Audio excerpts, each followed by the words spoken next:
Yeah, I mean, I feel weirdly fine. I think it hasn't quite hit me yet, you know. I definitely had a little cry last night, but I've been doing pretty well today, so I'm sure there'll be lots of time to process emotions in the next couple weeks, and looking to try to line up some fun things to look forward to this summer.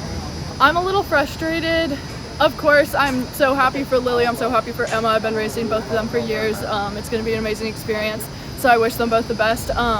But it's just frustrating, you know, that time was like over a second slower than I swam last trials, so I've been training well. I've literally gone that time in practice the last couple weeks a couple times, so I'm just a little frustrated with myself not being able to kind of hit that next gear here, but I don't feel like I put up a swim that was a good representation of what I can do, which is the most frustrating part to me, but I'll be back and be better. After Tokyo, going through some like post-Olympic depression and kind of feeling like my identity was locked up in sports, and that was really what drove like my moods. I think the biggest thing for me lately was just like being a swimmer is something I do, it's not something I am.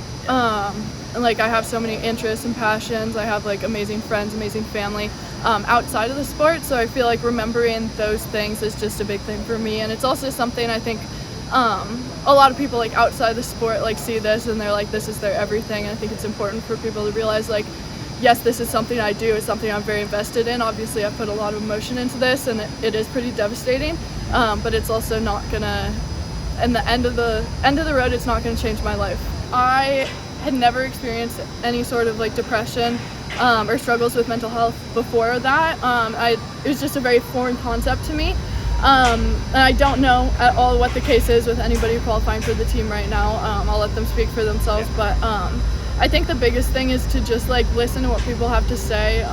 Like even if you don't feel like things really apply to you, like just listen, think about other people's stories, and you might resonate with those a little bit more than you wish to at some point, and it's good to be able to look back at those and recognize other people that have gone through similar things. I definitely did pretty seriously consider quitting swimming.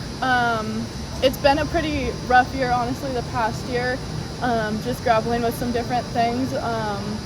And I honestly have thought about like this year whether I even wanted to swim through trials, and I'm really glad I did. I'm glad I stuck with it through this year. I'm definitely planning to take a bit of a break and just get in a better place with where I am in my life, like outside of swimming, and then reapproach the sport in a healthy way for myself.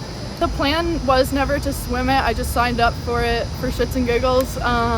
You know, I've been training the 100, that's my sweet spot. So I just signed up for it just in case I was like feeling good and wanted to swim it, but I figured if I made the team, I'd be too excited to swim it, and if I didn't make the team, you know, Lily and Kate are just so amazing. I know they've been working for that event for so long, and I just don't feel like I'm in a place to race with either one of them in that event right now. So I wish them all the best for Paris, or whoever else might sneak in there, you never know. Yeah, I definitely went over and gave Lily a hug. You know, she was just like, you got it, girl, this isn't it, you know? So yeah, I have a lot of respect for her, and I'm wishing her the best in Tokyo. Carry that USA gold medal on. Haven't quite gotten there yet. I feel like I haven't really processed the fact that I won't be swimming there. I think it'll be, I'm honestly not really sure if I want to watch my event. It's something I haven't really put a lot of thought into, but I mean, the people that are making these teams, like I've been crying like the past week, like tears of joy for all my friends making the team, Gretchen breaking that world record. So I am like absolutely looking forward to seeing everybody like do amazing things in Paris, and me not being there is definitely going to be tough, but I wish them all the absolute best. Like I said, I think the most frustrating thing about all this is that that is not a representation of what I can do in the pool or who I am as a swimmer. So I'm definitely looking forward to showing people what I actually can do. I definitely feel like I have more to give to the sport, and I feel like the sport has a lot more to give to me. So I'm just gonna take a little step back for this summer, cheer on my teammates, rejuvenate a bit, and then yeah, you'll definitely see me again. The US Olympic swim team is one of the hardest teams to make across any sport, across any country.